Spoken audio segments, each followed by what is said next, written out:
Praise the lord.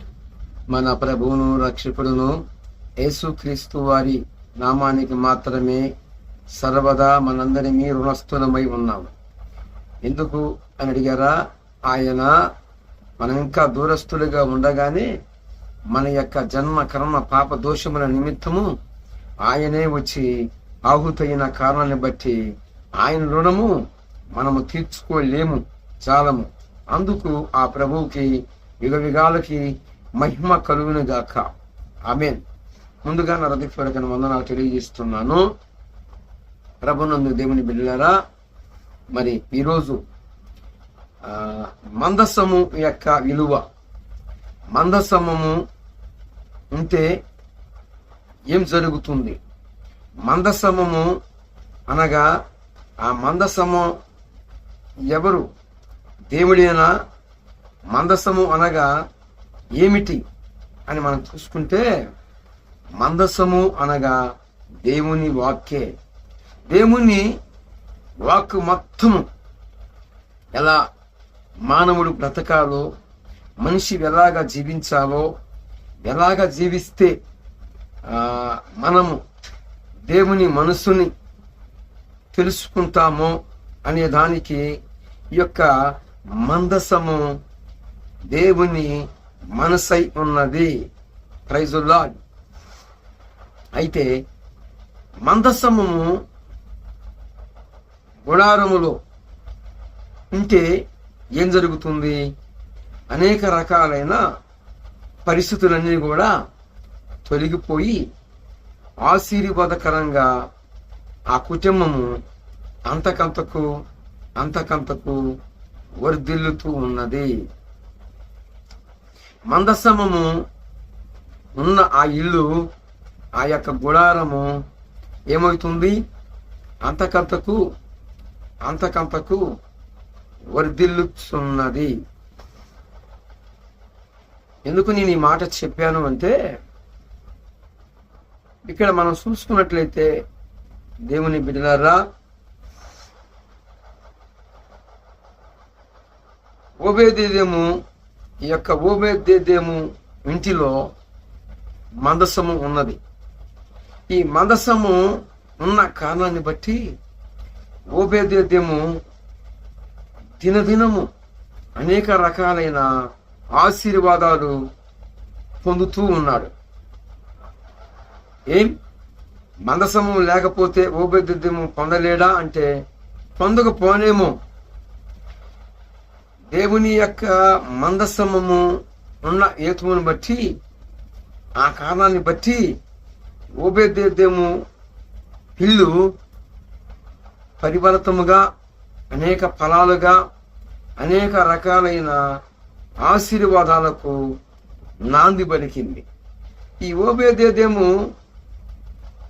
ఇంటిలో మందసమము ఉన్న హేతువును బట్టి దేవుని మనస్సు పరిశుద్ధ గ్రంథమైన బైబిల్ లో మనస్సంతా కూడా నింపి, ఆ మనస్సు ఎలాగ ఉంటుందో, ఎలాగ ఉండాలో, మనము ఆయన చెంతకు పోయినప్పుడు మనం ఎలాగ వ్యవహరించాలో, ఎలాగ నడుచుకోవాలో, అన్ని విషయాలు మనకి బైబిల్ గ్రంథములో లిఖింపబడి ఉన్నది. ఏంటయ్యా అంటే దేవుని మనస్సు, ఆయన మనసు మనకి ఇవ్వటం జరిగింది. ఓబేదేదేము తన యొక్క ఇంటిలో, గృహంలో ఆ మందసము ఉన్న ఆ హేతువును బట్టి ఓబేదేదేము ఏమయ్యాడు? దినదినము వర్ధిల్లుతూ అనేక రకాలైన ఆశీర్వాదాలు ఫలిస్తూ ఫలభరితముగా మారుతూ ఉన్నాడు. ఈయనేమో దేవుని మందసమాన్ని ఉంచితే తన గుడారములో, తన హృదయములో భద్రపరుచుకున్న కారణాన్ని బట్టి దినదినము వర్ధిల్లుతూ ఉంటే, మరి యెహోషువ గ్రంథములో దేవుడు ఒక మంచి వాగ్దానం ఇచ్చాడు. ఏం వాగ్దానం అయ్యా అంటే, మోషే పోయిన తర్వాత ఆ యొక్క జనాన్ని నడిపే భారము, కాపరత్వము, మరి సైనిక వర్గముగా అనేక పోరాటాలు యెహోషువ మీద ఉంచటం జరిగింది. మోషే దేవుని యొక్క చెంతకి కొనిపోబడిన తర్వాత, పరదేశుకి కొనిపోబడిన తర్వాత ఏమండి, ఆ భారమంతా కూడా యెహోషువ మీద మాపటం జరిగింది.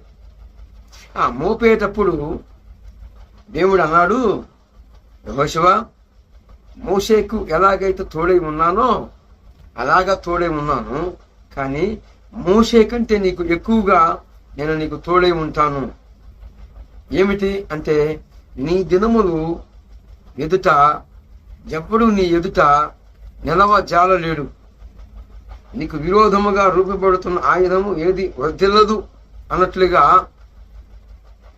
ఏమండి, యెహోషువ ఎదుట ఏ శత్రువు కూడా నిలవజాలడు, నిలవలేడు అని వాగ్దానము పొందాడు. వాగ్దానం పొందిన తర్వాత మరి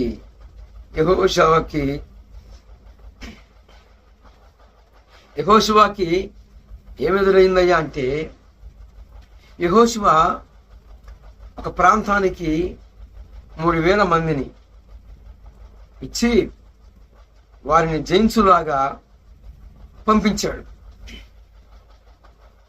ఎంతమందిని? సుమారు 3000 మందిని పంపిస్తే అది చిన్న పట్టణమే, చిన్న గ్రామమే. ఆ గ్రామంలో ఉన్నవారు ఇశ్రాయేలు ప్రజలని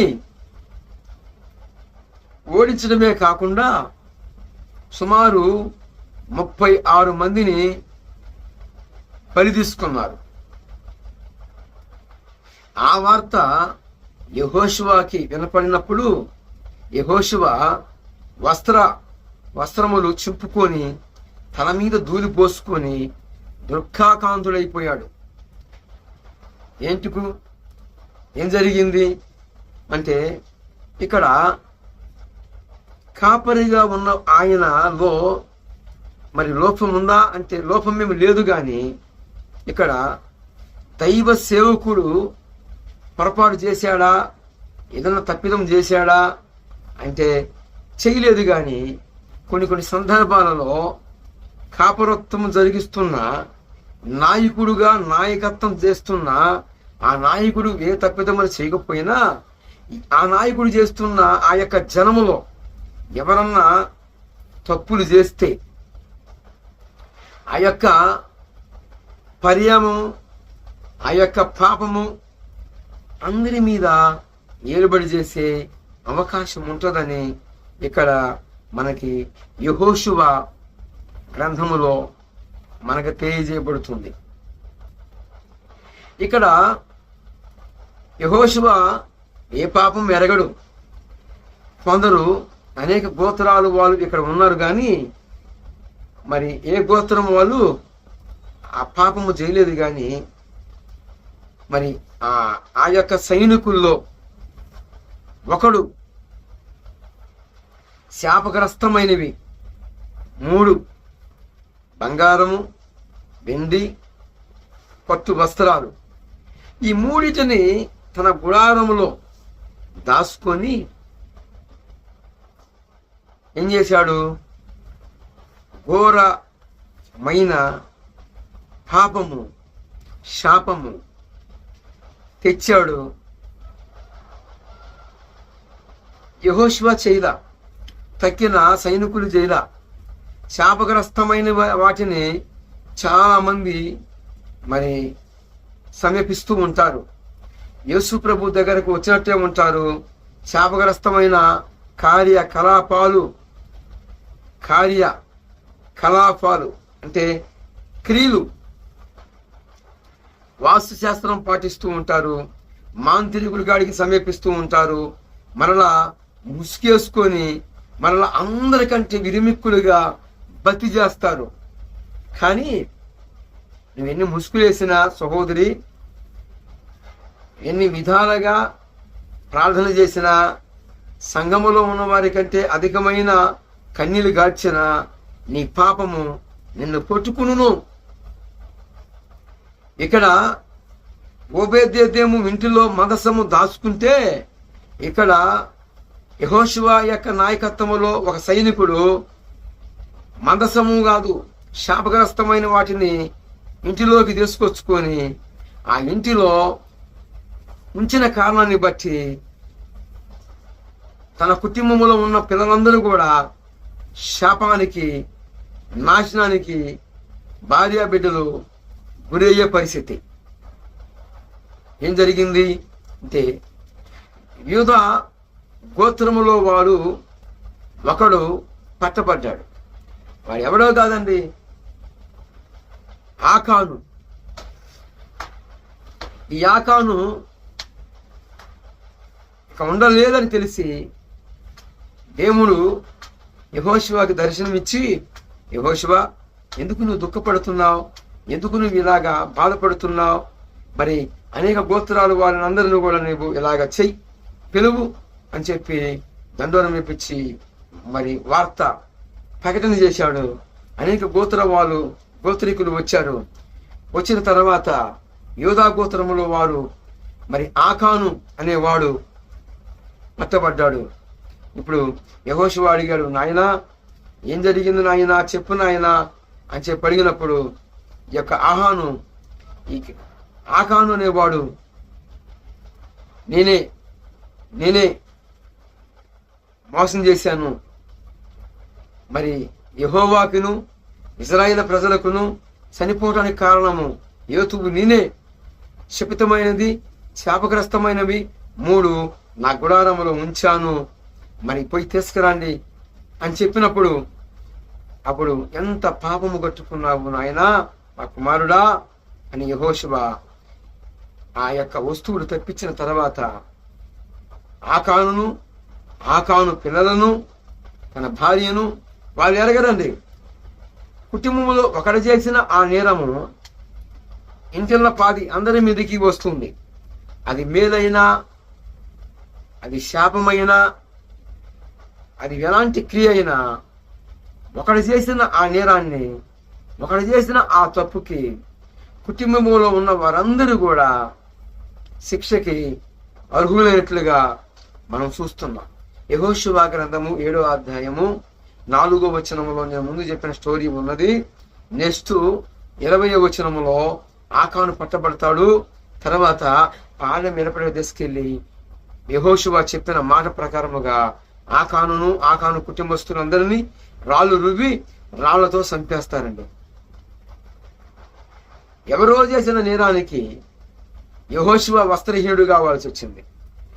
కుటుంబంలో కూడా అంతే, ఎవరో చేసిన ఆ నేరానికి ఆ యొక్క శాపము, ఆ యొక్క ఫలము ఆ కుటుంబాన్ని వేలుబడి చేస్తూనే ఉంటది.